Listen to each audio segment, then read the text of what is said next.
పాకిస్తాన్ కూడా మోదీ ఇచ్చిన వార్నింగ్ పాకిస్తాన్కి తాకింది, ఆ సెగ తాకింది, ఎమర్జెన్సీ మీటింగ్కు కాల్ఫర్ చేస్తూ ఉంది. సో ఈ సిచ్యువేషన్ ఎలా చూడొచ్చు? ఒక టఫ్, ఒక టెన్షన్ వాతావరణం రెండు దేశాల మధ్య చోటు చేసుకుంటుందనే సంకేతాలే వస్తున్నాయి. ఎమర్జెన్సీ మీటింగులు కాల్ చేస్తారండి, వాళ్ళు ఇంకేం చేస్తారు? ఏం చేయలేరు. ఎమర్జెన్సీ మీటింగ్లు మేము పెట్టుకున్నాము, మేము యుఎన్ కౌన్సిల్కి వెళ్తాము అవన్నీ అంటారు. అన్నీ అండి, మేక్స్ నో డిఫరెన్స్. ఎఫెక్ట్ అయ్యేది మనం. మనకు సపోర్ట్ చేస్తే చేయండి, లేకపోతే పర్వాలేదు అంటాం ఇంటర్నేషనల్ కూడా. అవును, ఇప్పుడు మనం ప్రపంచ దేశాల ముందుకు వెళ్ళి మాకు సపోర్ట్ చేయండి ఏంటండి చౌదరి గారు? నేను ఒక మాట అడుగుతానండి. మనందరికీ అర్థమైపోయింది, this is a religious action. అవును, ముస్లిమా నాన్ ముస్లిమా అని ఐడెంటిఫై చేసి కాల్చారు. వాళ్ళ ప్యాంట్లు అండర్వేర్లు దింపేసేసి చెక్ చేసుకుని ముస్లిమా కాదా అని కాల్చారు. ఇట్లాంటి సిచ్యువేషన్ లో ఇట్లాంటి రిలీజియస్ వార్ చేసిన వాళ్ళందరూ మేము వాళ్ళకి సపోర్ట్ చేయటం లేదు అని మన దేశంలో ఉన్న ముస్లిమ్స్ కూడా నిలబడి చెప్పాలి కదండి. నిజానికి మన దేశంలో ఉన్న ముస్లిమ్స్ సపోర్ట్ చేస్తున్నారేమో, పేట్రియాట్స్ అంటారు. అవునవును, అంటే నిజానికి మన దేశంలో ఉన్న ముస్లిమ్స్ కూడా పాకిస్తాన్ చేసిన దుశ్చర్యను వ్యతిరేకిస్తూ ఉంది, ఖండిస్తుంది. అందుకే అక్కడ ఒక ముస్లిం కూడా చనిపోయాడు. నిజానికి వాళ్ళ దగ్గర నుంచి గన్ లాక్కుంటున్న సమయంలో అతను భారతదేశ పౌరుడిగా వ్యవహరించాడు. కానీ ఆ ఉగ్రవాదులు మాత్రం భారతదేశాన్ని ముస్లిం హిందువులుగా చూడాలని అనుకుంది. ఆర్మీలో కూడా ముస్లిమ్స్ ఉన్నారు, they are fighting for the country. Correct. అలాగే బయట వాళ్ళు కూడా అందరు Muslims against the country, that not patriotic అని అంటాం కూడా న్యాయం కాదు. 90% వాళ్ళు అందరూ భారతదేశంలో ఉన్నారు, ఇక్కడ సుఖంగా ఉన్నారు, ఇక్కడే ఉండాలని వాళ్ళకు కూడా ఫీలింగ్ ఉంది. నేనేమంటానంటే వాళ్ళకి భయం ఏంటంటే ఇది రిలీజియస్ ఫ్యాక్టర్ లాగా బయటకు వస్తే మన మీద తప్పు పట్టుకుంటారేమో అని. కానీ ఏదో ఒక టైంలో మీరు కూడా నిలబడి చెప్పాలి, వీళ్ళు మా రిలీజన్ పేరు తీసుకుని చేస్తున్నారు, వాళ్ళు కరెక్ట్ కాదు అని మీరు నిలబడి స్టాండ్ చేయాలండి. మీరు క్వైట్ గా కూర్చుంటే మీరు కూడా వాళ్ళకి సపోర్ట్ చేసినట్టు లెక్క అవుద్ది. కరెక్ట్. నిజానికి చౌదరి గారు బహుశా వాళ్ళు అదే అనుకుని ఉంటారు. మీరు తప్పు చేసినప్పుడు అందరికి నుంచుని చెప్పాలండి, గట్టిగా చెప్పాలి. కొంతమంది వస్తున్నారు. అవును, బహుశా పాకిస్తాన్ ప్రేరేపిత ఉగ్రవాదులు అదే అనుకుని ఉంటారు. ఇక్కడ హిందువులను టార్గెట్ చేసి వాళ్ళు చంపితే భారత్ లో ముస్లింల దగ్గర నుంచి సపోర్ట్ వస్తుంది అని వాళ్ళు అనుకుని ఉంటారు. కానీ భారత్ లో ఉన్న ముస్లిమ్స్ వాళ్ళకి సపోర్ట్ చేయడం లేదు. భారత్ లో ఇది భారతదేశంపై జరిగిన దాడిగా చూస్తున్నారు తప్ప హిందూ ముస్లిం ఘటనకి ఇక్కడ చూడలేదు. ఇది భారత జాతిపై జరిగిన దాడిగానే భారతదేశంలో ఉన్న వాళ్ళందరూ చూస్తున్నారు. కానీ ఆ ఉగ్రవాదులు పాకిస్తాన్ అనుకుని ఉండొచ్చు, ఇలా ముస్లిం హిందువులుగా విభజిస్తే భారత్లో ఉన్న ముస్లిమ్స్ మాకు సపోర్ట్ చేస్తారని. కానీ ఆ సపోర్ట్ బహుశా వాళ్ళకి రాదేమో కదా. రాదండి వాళ్ళకి సపోర్టు. మన ఇండియాలో ఉన్న ముస్లిమ్స్ ఒక వెరైటీ కాదు. ఇండియాలో అన్ని రకాల ముస్లిం వాళ్ళు ఉన్నారు, అన్ని కాస్ట్ ముస్లిం వాళ్ళు ఉన్నారు. ఇది ఒకటే దేశం ప్రపంచంలో అందరు ముస్లిమ్స్ కలిసి ఉండటానికి. ఏ ముస్లిం దేశంలో ఇంకో కాస్ట్ ఇంకో డినామినేషన్ ఉండటానికి వీల్లేదు. ఇరాను, సున్నీ, సౌదీ 56 దేశాలు ఉన్నాయి. 56 దేశాలు అహ్మదియా పోయేసేసి ఉండాలి అంటే ఉండలేడు. ఇండియాలో అందరు ఉంటారు. అందుకని మెజారిటీ ముస్లిమ్స్ వాళ్ళకి వాళ్ళ బెనిఫిట్ తెలుసు. ఇండియా మనకు మంచిది, మేము భారతీయును, వాళ్ళు పేట్రియాట్ అండి. వాళ్ళు రిలీజన్ మీద కొంతమంది తప్పు చేస్తున్నారని అందరినీ మనం బ్లేమ్ చేయకూడదు. కానీ పీటీ చౌదరి గారు, నిజానికి ఇప్పుడు మనం పాకిస్తాన్ మీద చేసే దాడికి ఇంతకు ముందు కార్గిల్లో సమయంలో లాగా ఎవరైనా కూడా నిలబడండి, ఇది మేము ఒప్పుకోము. చౌదరి గారు, ఇప్పుడు మనం పాకిస్తాన్ పైన ఎటువంటి చర్య తీసుకున్నా ప్రపంచ దేశాల నుంచి మద్దతు వస్తుందేమో, రైట్?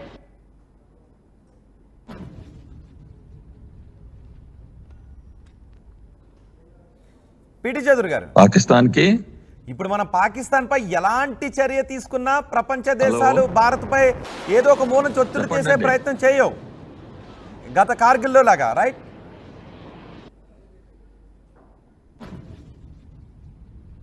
ప్రపంచం కూడా విన్నర్ తో వెళ్తుందండి. ప్రపంచం కూడా స్ట్రెంగ్త్ రెస్పెక్ట్ చేస్తుంది.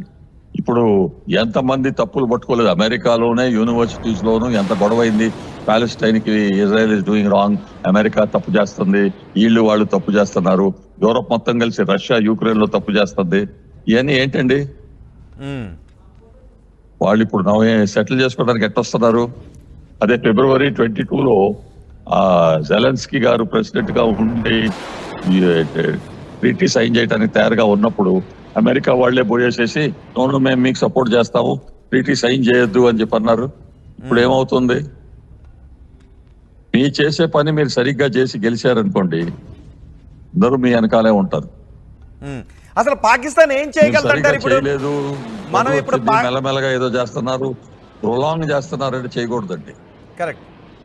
చౌదరి గారు, మనం చెప్పండి, ఇప్పుడు పాకిస్తాన్ ఏం చేయగలదు? మనం ఒక పక్క సాక్ష్యాలను సేకరిస్తున్నాం, పాకిస్తాన్ ప్రపంచం ముందు దోషిగా నిలబెట్టబోతున్నాం, పాకిస్తాన్ని కొట్టడానికి రెడీ అవుతున్న సంకేతాలు కనిపిస్తున్నాయి. ఇలాంటి సమయంలో పాకిస్తాన్ మిసైల్స్ టెస్ట్ చేసుకుంటుంది. పాకిస్తాన్ ఏం చేయగలదు?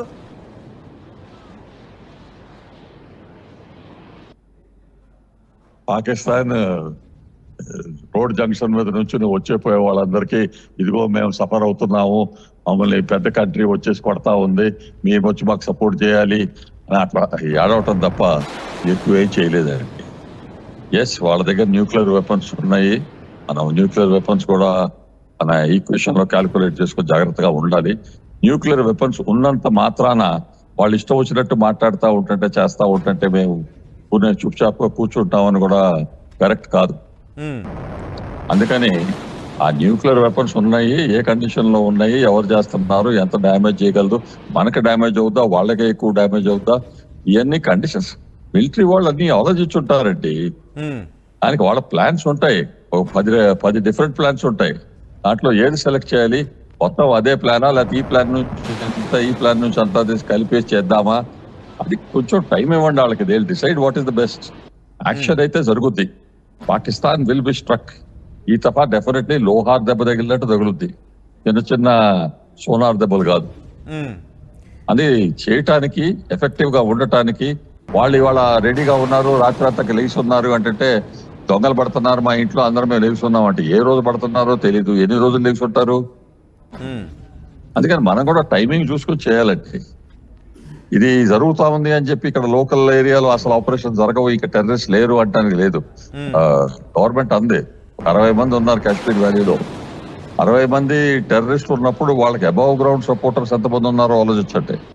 అవును, ఒక 10% పాపులేషన్ ఆఫ్ దట్ ఏరియా అనుకోండి. సో వాళ్ళందరినీ లొకేట్ చేసి పోలీసు వాళ్ళు యాక్షన్ తీసుకునే ఇంటెలిజెన్స్ వాళ్ళు చేస్తారు. అది కూడా ఇక్కడ మన వెనకాల పొడిసే వాళ్ళు ఉన్నప్పుడు కొంచెం ప్లాన్ చేసుకుని వాళ్ళు కూడా ఇన్ఎఫెక్టివ్ చేయడానికి అవకాశం ఉంది, చేయాలి. అది చేస్తారు, డెఫినెట్లీ అవుద్ది. ఇప్పుడు నెక్స్ట్ 1 వీక్ 10 days లో చాలా యాక్షన్ చూస్తూ ఉంటారు మీరు. రాబోయే 10 రోజుల్లో మనం ఎటువంటి యాక్షన్ చూడొచ్చు అంటారు చౌదరి గారు? అంటే రాబోయే 10 రోజుల్లో మనం ఎటువంటి యాక్షన్ చూడొచ్చు? డెఫినెట్లీ అండి, మేజర్ స్ట్రైక్ ఒక 10 రోజుల్లో అవుద్ది అని నేను అంటల్లా, కానీ యాక్షన్ అయితే డెఫినెట్లీ రేపటి నుంచే కనపడతా ఉంటుంది. ఎల్ఓసి మీద కనపడుద్ది, within the valley terrorist hideouts లో కనపడుద్ది. మనమేమంటున్నామంటే కాశ్మీర్ లో ఒక 10% మందో 20% మందో ఈ టెర్రరిస్టిక్ ఫేవర్ చేస్తున్నారు. వాళ్ళకి హైడౌట్లు ఎతికి వాళ్ళకి రేషన్స్, బట్టలు, క్యామఫ్లాజు సపోర్ట్ ఇస్తున్నారు. వాళ్ళని పట్టుకోవాలి. 80% మంది మంచోళ్లే కదండి, వాళ్ళేం చేయటం లేదు కదా. కానీ మీరు మంచోళ్ళు అని రుజువు చేయడానికి మీరు నిలబడి ఇట్లా చేసే వాళ్ళందరూ చేసేది తప్పు, మేము వాళ్ళతో లేవు అని గట్టిగా చెప్పాలి. మీరు చెప్పకపోతే, మీరు క్వైట్ గా ఉంటే మీరు కూడా ఒప్పుకున్నట్టు లెక్క. కాశ్మీర్ లో వెరీ సింపుల్ అండి, మన గవర్నమెంట్ చాలా సబ్సిడీ ఇస్తుంది వాళ్ళకి. ఆ సబ్సిడీ కట్ చేసింది అనుకో, భారతదేశం వాళ్ళందరూ మేము టూరిజం అక్కడ పోనంటారు అనుకో. ఎందుకంటే మనకు చాలా ప్లేసెస్ ఉన్నాయి ఇండియాలో, హిమాచల్ ప్రదేశ్ నుంచి సిక్కిం నుంచి నార్త్ ఈస్ట్ దాకా చాలా ప్లేసెస్ ఉన్నాయి, బ్యూటిఫుల్ ప్లేసెస్. అక్కడ పోయి మేము హాలిడే తీసుకుంటామంటే కాశ్మీర్ టూరిజం బాగుందండి. 2,34,00,000 43 లక్షల మంది లాస్ట్ ఇయర్ పోయారు. అవును, అది ఎంత డబ్బు వాళ్ళకి ఎకానమీలో. కానీ ఇప్పటికే అందుకే కాశ్మీర్ లో చాలా మంది ముందుకు వచ్చి దాన్ని ఖండిస్తున్నారు. ఎందుకంటే ఒకవేళ టూరిస్టులు రాకపోతే మళ్ళీ వాళ్ళ ఆదాయం ఎక్కడ దెబ్బతింటుందోననే భయం అయితే వాళ్ళలో కనిపిస్తోంది. లేదు, అందుకే కాశ్మీర్లో ఉన్న సాధారణ చేయాలి జనం కదా. కూడా ఈ దాన్ని ఖండిస్తూ ముందుకు వస్తున్నారు. రావాలి, ఇంకా రావాలి. ఉమ్, ఒక రోజు వచ్చేసి ఉంటే ఇట్లా అన్నాం ఇది తప్పు అని అంటాం కాదు. మన రిలీజన్ ని వాళ్ళు తప్పు ఉపయోగిస్తున్నారు, ఇట్లా దాన్ని యూజ్ చేసి రిలీజన్ పేరులో టెర్రరిస్ట్ యాక్టివిటీ చేస్తుంటే మేము దానికి ఒప్పుకోము, ఉమ్, నిలబడి వాళ్ళని బ్లేమ్ చేయాలి. వాడు కూడా ఇస్లామే కదా, మంద కూడా ఇస్లామే కదా అని క్వైట్ గా కూర్చుంటుంటే నువ్వు కూడా వాళ్ళతో ఒప్పుకున్నట్టు షేర్ చేసినట్టు అర్థం. అదట్లా ఉండకూడదు. ఇండియాలోని వెస్ట్ ఆఫ్ ఇండియాలోని కాశ్మీర్ వ్యాలీలో కూడా అందరూ నిలబడి దీన్ని మేము నిందిస్తున్నాం, ఇది రైట్ కాదు, ఇస్లాం ప్రకారం కూడా రైట్ కాదు అని నిలబడండి. ఒకసారి వచ్చి ఫ్లాగ్ వేవ్ చేసి పోవటం కాదు. సపోర్ట్ ఇవ్వాలి ఆర్మీకి, సపోర్ట్ ఇవ్వాలి ఇంటెలిజెన్స్ ఫోర్సెస్ కి, పోలీస్ కి. ఎవరైతే తప్పులు చేస్తున్నారో 10% అబౌవ్ గ్రౌండ్ సపోర్టర్స్ వాళ్ళని ఐడెంటిఫై చేయండి, హెల్ప్ చేయండి గవర్నమెంట్ కి. ఇది చేస్తారండి, వాళ్ళ ఇంట్రెస్ట్ లోనే ఉంది చేయటానికి. టూరిజం లేదు, గవర్నమెంట్ సబ్సిడీ లేదు అంటే కాశ్మీర్ వ్యాలీ ఎట్లా ఉంటుందండి? కరెక్ట్. చాలా డిఫికల్టీ ఉంటుంది వాళ్ళకు కూడా. కరెక్ట్. ఇప్పటికీ సరిగ్గా అంత బాగా జరుగుతూ ఇప్పటికే ఉంటుంటే integrate చౌదరి గారు అయిపోయారు ఇప్పటికీ ఇండియా కొన్ని నుంచి. కమెంట్స్ మనం చూస్తూ ఉంటే ఒకరు జై పాకిస్తాన్ అని కమెంట్ చేసిన పరిస్థితి కూడా మనకి కనిపిస్తుంది. అంటే ఇలాంటి వాళ్ళు ఎక్కడో కనబడుతూ ఉంటారు, జై పాకిస్తాన్ అని ఈ సమయంలో కమెంట్ చేసేవాళ్ళు. బహుశా వీళ్ళు కూడా ఆ ఐడి ఎవరిదో కనిపెట్టి, అంటే వాళ్ళు ఎవరైనా ఉగ్రవాదులకు సపోర్ట్ చేస్తున్న పాకిస్తాన్ టెర్రరిస్టులకు అవకాశాన్ని కల్పిస్తున్న వ్యక్తేమో బహుశా ఈ ఐడిని, అంటే ఈ మెసేజ్ని తీసుకుని బహుశా ఎంక్వైరీ చేయాల్సిన అవసరం కూడా ఉంటుందేమో. జై పాకిస్తాన్ అని ఇక్కడ ఇలాంటి సమయంలో కమెంట్ చేశారు అంటే ఒక 10% మంది అబౌవ్ గ్రౌండ్ వర్కర్స్ ఉన్నారు అనుకోండి, ఆ తత్వ 80-90% మంది లేచి ఈయన తప్పు చేశాడు, జై పాకిస్తాన్ అన్నాడు, ఈ టైంలో అనకూడదు, ఇక్కడ అన్నాడంటే ఇక్కడ నుంచి పాకిస్తాన్ పంపించేయండి అని. లేకపోతే ఇంటెలిజెన్స్ ఆఫీసర్స్ హ్యాండ్ ఓవర్ చేయండి. ఎందుకు అన్నావు, నీ కనెక్షన్స్ ఏంటి, నీకు డబ్బులు ఎక్కడి నుంచి వస్తున్నాయి, నువ్వేం సపోర్ట్ ఇస్తున్నావు అనుకుంటారు. రషీద్ అనే ఐడి నుంచి జై పాకిస్తాన్ అనే ఒక కమెంట్ చేశాడు ఇక్కడ. అంటే భవిష్యత్తులో టెర్రరిస్టులకు ఆవాసాన్ని కల్పిస్తున్నవాడో, టెర్రరిస్ట్ యాక్టివిటీ వైపు ఉన్నవాడో, భారతదేశంలో ఉంటూ మనకి పాకిస్తాన్కి గూఢచారిగా ఉంటున్నవాడు ఎవరైనా అయ్యుండొచ్చు. ఈ సమయంలో జై పాకిస్తాన్ అన్నాడు అంటే కరెక్టే కదా. దానికే తోడు ఉన్న వాళ్ళందరికీ తెలుసు కదా ఎవరన్నారో అని. వాళ్ళు పోయి ఇంటెలిజెన్స్ పోలీసు వాళ్ళకో చెప్పారంటే ఆయన పట్టుకుంటారు. అలాగే మీరు ఎక్స్పోజ్ చేయాలి ఆ 10% useless people who are acting against India. వాళ్ళనే తతిమా లోకల్ పీపుల్ ఎక్స్పోజ్ చేయాలి. ఇది మా బంధువు వదిలిపెట్టేయండి అని కాదు. మీ బంధువు తప్పు చేస్తుంటే తప్పు, దొంగే మీరు అనండి. ఈయనేమో పూణేని సపోర్ట్ చేస్తా ఉంటుంటే, మీ రిలీజన్ క్లెయిమ్ చేసుకుని చేస్తా ఉంటుంటే మీరు నిలబడి చెప్పాలి, ఇది మా రిలీజన్ కాదు, వీళ్ళందరూ తప్పు ఉపయోగిస్తున్నారు, వీళ్ళు తప్పు చేస్తున్నారు, తప్పు చేసినందుకు వాళ్ళు శిక్షించబడాల్సిందే. అందుకని పోలీస్కి, ఇంటెలిజెన్స్ ఏజెన్సీస్కి ఇన్ఫర్మేషన్ ఇవ్వండి. మీరు